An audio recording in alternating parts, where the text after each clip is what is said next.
Saya tidak tahu Anda mengikuti kisah dari masalah afiliator binary option, Binomo, dan teman-temannya. Dan saat ini ada informasi terakhir yang saya dapat terima bahwa ya Indra Kents dinyatakan bersalah. Uang yang disita dari korban binary option ini di Indonesia dijadikan sebagai milik negara, tidak dikembalikan. Jadi, apa yang disita tidak dikembalikan. Apakah Anda sudah mengikuti? Apakah Anda setuju? Dan apakah Anda punya pendapat lain? Mari kita akan diskusi dalam video kali ini.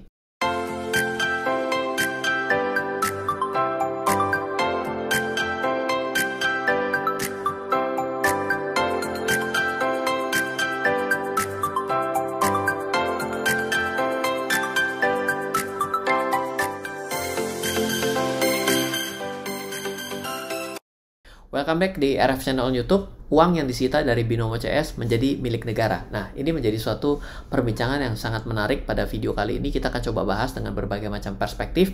Saya akan coba cerita dulu. Saya memahami, bukan memahami lah ya. Saya artinya tahu bagaimana caranya hukum yang ada di Indonesia berjalan terkait dengan industri keuangan. Saya juga menjadi orang yang pernah ditawari untuk menjadi afiliator binary option, dan seketika saya mendapatkan penawaran itu, seketika juga video mengenai review dari Binomo dan teman-temannya saya review, dan saya katakan juga bahwa ini adalah sesuatu betting platform. Dan saya bukan pahlawan kesiangan, saya sudah membuat itu jauh hari sebelum Indra Kents terkenal gitu ya. Dan saya ditawari 90% dari loss-nya orang yang kalah gitu. 90% pembagian dari orang yang loss di dalam platform tersebut. Dan saya juga sebagai seorang retail, saya juga sebagai seorang user, saya juga sebagai seorang investor yang tentunya saya tidak ingin adanya kerugian dalam uang yang saya investasikan. Saya juga manusia seperti itu. Oke, mari kita akan bahas pada video kali ini. Kalau Anda mengikuti cerita, ini adalah sumber videonya, di mana linknya ada, dan ini dirilis dari kompas.com. Kalau tidak salah beberapa minggu yang lalu, ada sekelompok orang yang menjadi korban investasi bodong Binomo. Ini masih dikatakan investasi bodong, padahal ini bukan investasi bodong. Ini dia jeleknya media ini di Indonesia. Banyak yang kurang kritis dan menulis hanya untuk mengambil clickbait dan something gitu ya. Ini menjadi suatu teguran berat bagi narasi-narasi yang dibuat, karena media perlu juga untuk membenarkan, menjadi corong pembenaran gitu. Kenapa? Ini bukan investasi gitu ya, dan ini bukan investasi bodong, ini adalah investasi ilegal. Ilegal bukan artinya ilegal itu ya sesuatu yang tidak memiliki izin di Indonesia. Mau di sana dijadikan seperti apa, menurut saya tidak perlu kita berpendapat mengenai investasinya bodong atau tidak gitu ya. Kalau investasi bodong itu lah skema Ponzi, itu kayak investasi bodong, menjadi sesuatu yang berbeda dengan yang namanya betting platform gitu ya. Ini susah ya. Ya, ini ceritanya inti dasarnya adalah tidak lagi mendapatkan penggantian, tapi dijadikan sebagai aset negara, dikembalikan negara, padahal ini bukan korupsi negara, uang negara. Kenapa harus diambil oleh negara? Ini adalah pernyataan dari orang yang mengalami kerugian dalam transaksi betting gitu ya. Oke. Nah, pertama, kita akan meng-highlight bahwa afiliator binary option terkena 3 pasal, yaitu adalah judi online, hoax, dan pencucian uang. Logika awal kenapa sampai kasus ini menjadi ramai adalah sekelompok orang yang tidak paham soal aplikasi trading dan investasi online, membuka akun karena teriming-iming kesuksesan daripada afiliator itu yang bilang dia punya mobil mewah karena dia adalah seorang trader sebagai seorang investor, dan ini adalah aplikasinya menyebabkan saya kaya. Coba trading sendiri dengan mengikuti jejak para afiliator itu ternyata rugi terus. Dia setelah melihat, dia membuka akun sesuai dengan perintahnya dan arahannya, dan edukasinya diberikan seperti orang trading, melihat chart dan lain sebagainya, dan ternyata rugi terus. Karena rugi mulai tidak terima, karena merasa rugi mulai sadar bahwa kok kayaknya ada yang janggal ya. Kayaknya itu dia tidak pernah trading deh. Dia tidak ngerti trading deh. Lalu sudah mulai mempertanyakan mengenai aplikasi ini benar atau tidak, sehingga melaporkan si afiliator atas bukti kerugian yang terjadi. Harapannya bagi para user yang melaporkan adalah pembelaan negara, menuntut keadilan uang yang bisa dikembalikan. Bottom line-nya itu tidak menghukum orang yang menjadi afiliasi kalau menurut saya. Bottom line-nya adalah uang yang balik. Di sini yang terjadi adalah yang menjadi afiliator dihukum, uang tidak balik. Berarti harapannya tidak ada satupun harapan yang terdeliver di sini, selain harapan dari negara bahwa berhasil menegakkan hukum yang berlaku di Indonesia. Oke? Proses laporan karena ada bukti kerugian. Jadi kalau di Indonesia ini kita tidak bisa melaporkan sesuatu bila tidak ada yang dirugikan. Dan kalau yang dirugikan tidak pernah melaporkan, maka tidak akan pernah ada namanya proses hukum yang berlaku. Akhirnya beneran berjalan. Usut punya usut, tercium bahwa aplikasi Binomo bukanlah sebuah trading dan investing platform, melainkan adalah juga bukan sebagai derivatif trading. Derivatif trading itu adalah transaksi turunan seperti futures index, itu adalah derivatif. Karena apa? Futures akan bergerak mengikuti primary-nya. Sedangkan kalau di sini, apapun yang Anda lakukan pada platform binary option, Binomo, Olimtrade, dan teman-temannya tidak akan mempengaruhi pasar bergerak. Ya, hanya menggunakan underlying, harga naik, harga turun 30 detik ke depan, 1 jam ke depan, 1 hari ke depan, maka saya akan menang ataupun kalah. Maka dikenakanlah menjadi suatu pasar judi online. Nah, proses laporan karena tidak ada bukti kerugian, karena ada bukti kerugian, para afiliator menggunakan sosial media dan diperiksa menyebarkan berita yang bohong. Ya, karena ternyata kamu tidak pernah profit ya. Kamu ternyata trading kripto dan kamu juga banyak yang loss ya. Kamu ternyata barang-barang yang kamu promote itu bukan dari hasil trading tapi dari afiliasi ya. Artinya kan ini penyebaran suatu bukti kebohongan gitu ya. Makanya dikenakan UU ITE sebagai bukti penyebaran hoax. Nah, lalu karena uangnya dari komisi afiliasi yang didapat dari judi online, maka dianggap sebagai pendapatan yang melanggar di Indonesia dong. Pendapatan kamu apa? Trading. Oke, bayar pajak beres. Kamu apa? Investor saham. Oke, dapat dividen beres, bayar pajak final. Tapi kalau sekarang adalah dari yang namanya afiliasi, afiliasinya atau mempromosikan tempat judi, secara otomatis akan menjadi pendapatan yang ilegal dong. Nah, kalau pendapatan yang ilegal di Indonesia perjudian dilarang, maka profesi sebagai kaki tangan judi otomatis menjadi dilarang juga. Dengan kondisi menerima uang yang terlarang oleh si afiliator, dananya diputar ke sana kemari, entah tujuannya untuk menghilangkan barang bukti, kabur dari pajak, atau apapun tindakan itu akan terindikasi sebagai pelanggaran pencucian uang. Oke, 3 poin. Judinya sudah, hoaxnya sudah, tindakan pencucian uangnya sudah kita bahas dari pelaporan tersebut. Nah, afiliatornya selesai, case close. Kerugiannya bagaimana bagi para pelapor ini? Ini menjadi menarik karena sebuah definisi atas binary option ini sudah ditentukan, yaitu sebagai judi online oleh negara atas pengusutan dan sudah dinyatakan juga. Nah, maka semua pihak yang terlibat jadi sebenarnya ikut melanggar. Ingat kata-katanya, semua pihak jadi sebenarnya ikut melanggar. Di Indonesia terdapat beberapa peraturan mengenai perjudian. Secara umum, perjudian secara umum diatur dalam pasal 303 KUHP. Perjudian online sendiri diatur pada pasal 27 ayat 2 untuk UU ITE. Lalu ada pasal 45 Undang-Undang 19 tahun 2016. Jadi sudah ada nih mengenai judi. Nah, main judi dana tidak kembali.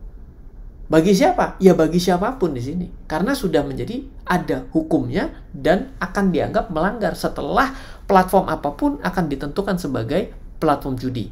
Atas dasar inilah mengapa dana yang diambil dari afiliator tidak bisa dikembalikan dan menjadi milik negara. Apakah ini menjadi suatu hal yang fair? Bagi afiliator mungkin merasa fair kalau menurut saya. Kan? Nggak, kamu nggak dapat apa-apa, saya nggak dapat apa. Orang kok saya ini sebagai orang yang bisa jadi si afiliator merasa dia adalah menjadi korban juga di sini karena ketidaktahuan dia. Tapi bagi orang yang trading, dalam kurung maaf, ini mungkin adalah betting pada binary option, pasti teriak tidak fair dong. Loh, saya kan nggak pernah tahu bahwa platform ini adalah platform bukan platform trading. Saya melakukan itu pada pembelian market emas kok, kan gitu dong. Tapi kan tidak bisa membedakan yang mana membeli, yang mananya derivatif, yang mana adalah menebak. Kan masalah di situ karena tingkat pendidikan dan literasi pengetahuan mengenai pasar modal inklusi saja masih selisih 30% dengan literasi. Berarti survei 2022. Jadi jangan harap ini bisa dipahami bagi yang melakukan betting tersebut karena dia tidak bisa membedakan. Bagi teman-teman yang melakukan transaksi binary options mungkin juga sampai hari ini tidak bisa membedakan mana yang menebak harga emas, mana yang membeli emas dengan benar, mana yang melakukan transaksi pada spot emas. Tidak bisa bedakan. Di sini nih poinnya. Saya memahami kondisi dalam ketiga keadaan. Saya memahami kondisi hukum di negara Indonesia, saya memahami kondisi afiliator, saya memahami kondisi user tanpa menyebut investor, trader, atau pelaku judi online. Mari saya jelaskan perspektif masing-masing. Negara melihat secara hukum yang ada dan seperti biasa aturan akan terlambat selalu dan definisi atas binary option ini sebagai financial betting, sayangnya di Indonesia sebelum kasus ini meledak cuma sebagai kata-katanya investasi bodong. Dirilis Satgas Waspada Investasi, diblokir websitenya. Sejak tahun 2018 saya sudah mengatakan bahwa hati-hati loh, ini adalah financial betting. Dan itu ada, silahkan cari. Tulisannya adalah di videonya adalah jutaan orang tidak menyadari, karena mirip yang si Budi Polem itu kan yang menjadi saya ada di belakang saya ya. Itu kan juga sebenarnya ya susah ya dibilang itu menyebarkan informasi bohong, dia dibayar untuk berakting sebagai iklan gitu ya. Jadi sebenarnya mirip aja sih sebenarnya sama yang dilakukan oleh para afiliator. Bedanya si Budi itu tidak memasarkan dan memberikan afiliasinya, link afiliasi dia gitu, karena dia dibayar putus sebagai talent gitu ya. Jadi ini menjadi masalah. Kenapa? Secara tegas yang ada judi sama dengan tertangkap, aset akan disita milik negara. Oke, malahan bisa saja begini perspektifnya. Wahai kalian semua yang ikut judi pada binomo CS, untung cuma uang yang disita. Nggak semuanya ikut ditangkap karena ikut berjudi. Iya kan? Karena ikut judi itu sudah ditangkap juga loh, pidana loh. Perspektif negara. Kenapa tidak dikembalikan agar kapok, nggak judi-judi lagi? Masalahnya user bilang orang saya nggak tahu saya itu berjudi di sana. Kenapa kamu tidak blokir segera? Diblokir ganti websitenya, repot, ya kan? Dan ketika tidak ada yang kerugian, tidak ada pelaporan, semua akan senang. Apakah kalau ternyata platform tidak pernah merugikan, artinya adalah platform itu platform yang benar? Hati-hati loh. Bisa jadi ini perspektif yang kacau sekali. Nah, afiliator melihat, saya tidak tahu bahwa atas keawaman saya membedakan platform financial betting dan investing platform. Semua sama saja. Karena saya ditawari peluang menawarkan aplikasi yang memberikan keuntungan besar dengan saya hanya membagikan referralnya. Kebetulan saya butuh uang. Saya content creator. Why not saya terima penawaran ini? Uang yang saya dapat bukan uang dari yang ditransfer oleh user, tetapi dibayarkan aplikasi ke saya. Maka sah menjadi pendapatan saya. Meskipun sebenarnya afiliator masih punya otak juga. Kenapa? Kok ada ya ketika orang kalah saya dibayar, kalau orang menang saya nggak dibayar. Ini bisnis apaan? Sebenarnya dari situ ada etika di sana, cara berpikirnya. Sayang, afiliatornya kembali, saya lagi butuh uang dan saya content creator. Ada yang menawarkan, why not? Ya, mungkin berhenti di situ, saya juga nggak tahu. User melihat, karena ada yang tidak beres melaporkan kejadian ini, meminta negara ikut campur dengan investasi bodong. Ini katanya. Baru tahulah Bino CS bukan investasi bodong, melainkan tempat judi online. Atas ketidaktahuan saya selama ini, dan jasa saya melaporkan masalah ini, seharusnya uang saya dikembalikan dong dari hasil yang disita. Betul nggak? Semua pemikiran-pemikiran ini. Iya kan? Ya. Oke, mari kita jawab beberapa poin. Andaikan terjadi keuntungan, apakah Anda akan melaporkan kepada negara masalah ini? Apakah kita peduli bahwa ini adalah aplikasi judi, tidak berizin di Indonesia, disyaratkan ilegal oleh Satgas Waspada Investasi? Apakah rela hati tetap memberikan keuntungan kepada afiliator yang mengenalkan Anda? Kalau ini tetap untung loh. Pasti rela. Kerugian atas platform judi online, minta tanggung jawab dari yang mengenalkan. Dan minta diganti dengan dengan yang mengenalkan. Apakah 100% kesalahan yang mengenalkan? Pada akhirnya kita ini kan punya filter. Selama kita tahu. Masalahnya kita tidak tahu. Dan percaya atau tidak, ada saja orang yang kalau dikembalikan, saya tidak membela siapapun di sini. Kalau tidak dikembalikan, ternyata ini kan tidak dikembalikan. Kalau dikembalikan, ada nggak orang yang sebenarnya udah tahu ini adalah betting platform, begitu dikembalikan, ikut teriak untuk minta dikembalikan? Pasti ada. Bagaimana negara memisahkan itu dengan lie detector kah? Akan menjadi kusut sekali. Kasus ini menjadi kusut sekali dan satu yang menang sebenarnya. Yaitu adalah si binomo itu sendiri. Tidak tersentuh sampai hari ini mana? Saya pernah lihat kantornya. Kalau saya ikutin pakai pesawat, habis 150 juta untuk pergi ke tempat itu yang ada di entah berantah kepulauan mana itu. Coba bayangkan kita berantem antara sesama kita, afiliator orang kita, user adalah kita, negara adalah kita, orang-orang kita semua. Kita semua saling berantem, sesama saudara. Dan kita lupa untuk siapa sebenarnya yang paling salah, yaitu adalah si binomo ini, si Olim Trade ini, si binary option ini. Tapi kita semuanya sama-sama ribut di sini. Ya, ini menjadi sesuatu yang lucu. Ini disebut sebagai perang saudara. Karena minimnya kesadaran dan paling parah adalah kita masih berpegang adalah kalau untung mana urus mau legal ilegal. Kalau rugi maka siapa yang harus saya minta pertanggungjawaban. Ya, kesalahan hari ini harus hati-hati. Dan bentuk cari aman negara yang mudah saja melabeli semua aplikasi tidak berizin adalah ilegal. Ini juga menjadi sesuatu yang ketukan bagi negara. Bagaimana ceritanya seperti ini? Ketika kita mengatakan dijadikan satu Satgas Waspada Investasi, menjadi satukan semua investasi tidak berizin adalah investasi ilegal, ilegal adalah investasi bodong, dan disamaratakan oleh media, di mana investasi bodong dan platform ilegal masih terus sampai hari ini berlanjut. Apakah kita semua sadar bedanya? Negara juga sudah mendefinisikan dengan jelaskah? Ya, ini adalah PR yang tidak bisa selesai dan kita semua menjadi korbannya. Saya sebagai orang yang menjadi edukator, saya juga dengan susah payah untuk mencoba untuk memfilter yang mana penawaran yang boleh kita terima untuk kita endorse. Lalu yang menjadi user, bagaimana mempercayai ketika afiliator mana, edukator mana, negara bagaimana untuk bisa mempercayai? Ketika ditawarkan investasi legal, menjadi takut. Yang ilegal, begitu kemana-mana. Begitu gampang, begitu santernya. Apakah edukasi yang dilakukan oleh negara kita kepada seluruh masyarakat Indonesia sampai kalau ternyata yang namanya edukasi yang dilakukan selalu hari biasa dan jam kerja, ketika begitu banyaknya usia produktif yang bekerja, apakah bisa menerima edukasi tepat sasaran? Itu juga pertanyaan bagi regulator, betul? Ya, ini kita tidak bisa menunjuk salah satu orang, tapi adalah kesalahan kita semua. Kita harus, yang regulasi harus turun ke bawah, kita harus upgrade ke atas. Agar apa? Kejadian-kejadian seperti ini tidak terjadi. Bila transaksi ilegal terjadi, maka sebenarnya meminta pertanggungjawaban kemanapun bisa-bisa saja. Tapi kerugian atas uang sampai hari ini, berdasarkan fakta dalam sejarah, tidak pernah ada yang kembali uangnya. Coba cari. Ya, ini perlu kita ketahui. Regulator tidak mengganti kerugian uang, melainkan menjaga yang masuk pengawasan untuk bermain sesuai aturan. Yang masuk pengawasan. Bila terjadi pelanggaran akan memberikan kartu kuning, kartu merah, dan mediasi. Jadi sebenarnya jauh daripada hari ini, mungkin jawabannya adalah kalau Anda bermasalah, sebelum Anda saling ribut, dan akhirnya merugikan semua pihak, bermediasilah terlebih dahulu. Kadang ketika mediasi, orang mintanya adalah uang kembali full. Ya, kalau kembali full ya susah.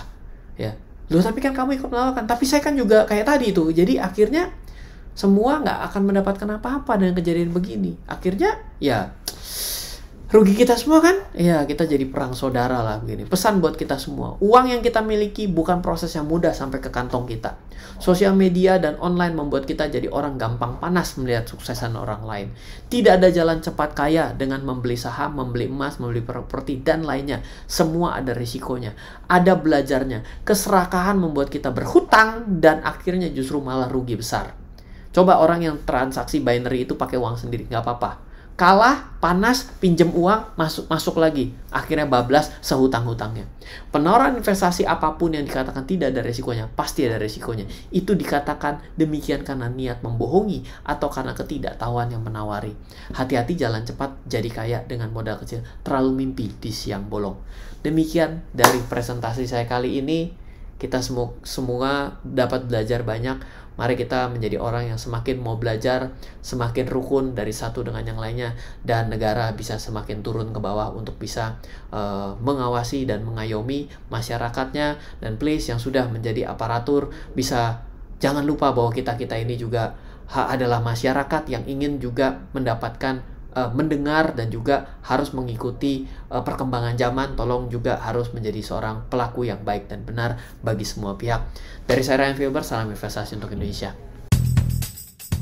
Halo, terima kasih sudah menyaksikan video di RF Channel on YouTube. RF Channel adalah channel edukasi untuk kita secara bersama-sama belajar dan mendapatkan aktualisasi mengenai investasi, keuangan, dan bisnis bersama saya, Ryan Filbert, dan tim. Add nomor WhatsApp saya di 0895 07 08 0789 0895 07 08 0789. Download aplikasi MyRF di Android atau iOS untuk mendapatkan artikel dan tema-tema khusus mengenai edukasi investasi, keuangan, dan bisnis pada aplikasi MyRF sekarang juga.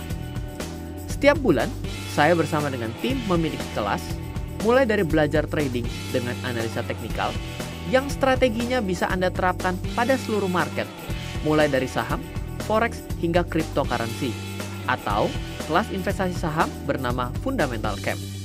Untuk mengetahui kelas lainnya dan bertanya mengenai kelas, hubungi tim sekarang juga di 0852 882 6187.